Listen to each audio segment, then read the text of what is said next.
Hello YouTube, Matt back with Man Reviews, and today we are taking a look at the Captains of Crush grippers.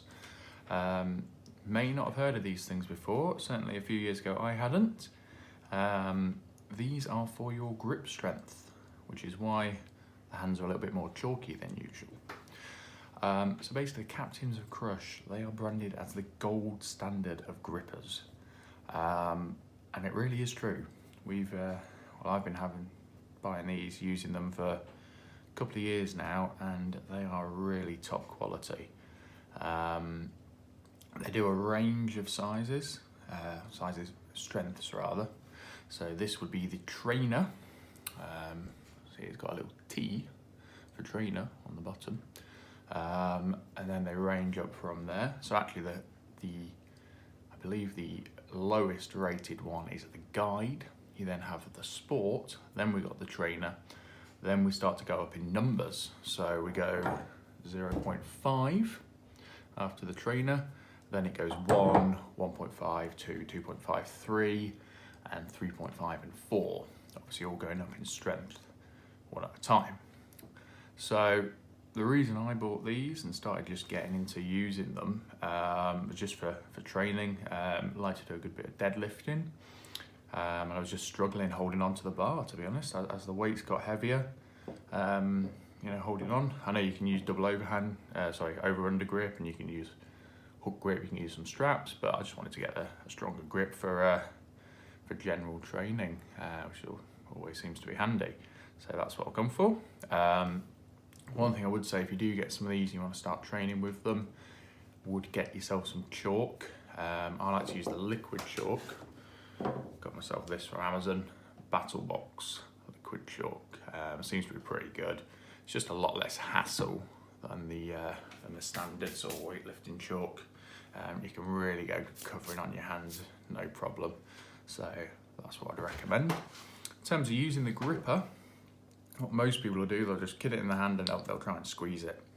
Obviously I did just manage that there, but that is only the trainer. If you were to do that on one of the heavier grippers, you won't be able to do it. So what you need to do, you need to set the gripper.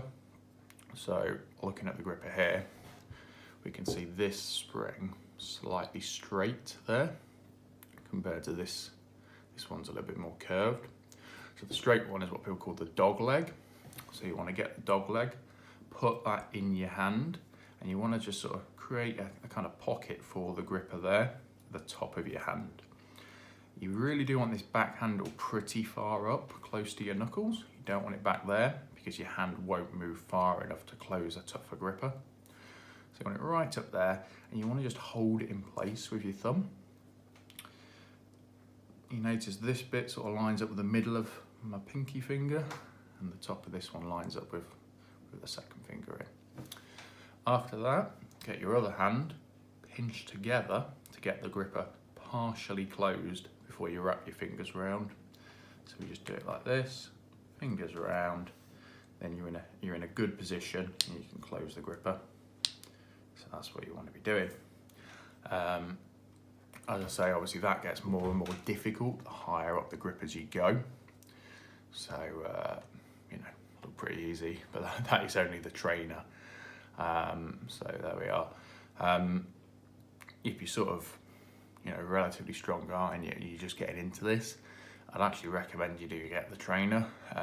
First of all, if you do find it really easy, then it's pretty good for just warming yourself up on, which is good because you don't want to damage your hands in some kind of way.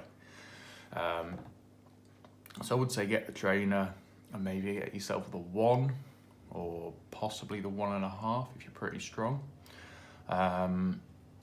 Go from there. Ideally you want to have 3 grippers, so you want to have a little warm-up gripper, probably something like the trainer. You want to have one where you can do maybe 4 or 5 reps, so that could be the 1. And then you'd maybe want what they call a challenge gripper, so it's one that you're not quite able to close yet, or you can close it just for 1 rep. So maybe that'd be the 1.5, maybe the 2. Me personally, I've been training these for a while. So you probably want to see what I can manage. Usually my limit is the 3. So let's just give that a go. Where is she? I've got a pile of them over here. We've got the 2, we've got the Sport.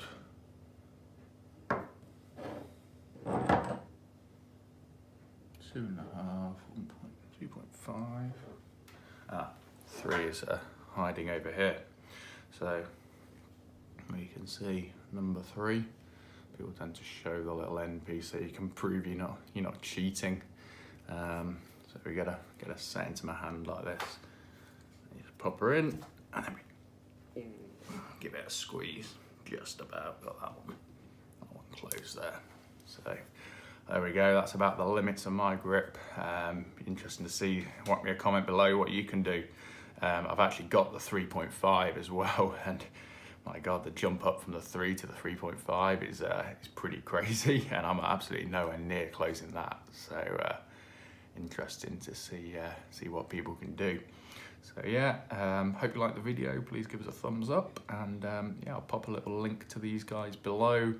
Also the old battle chalk really is essential to get some kind of chalk, because I would definitely not have just closed that if I didn't have it. It would have just slipped straight out of my hand. So just remember to get yourself some chalk, get one of these, and while we're all at home self-isolating and that, you can be improving on your grip strength, which is really handy. Hope you enjoyed, everyone.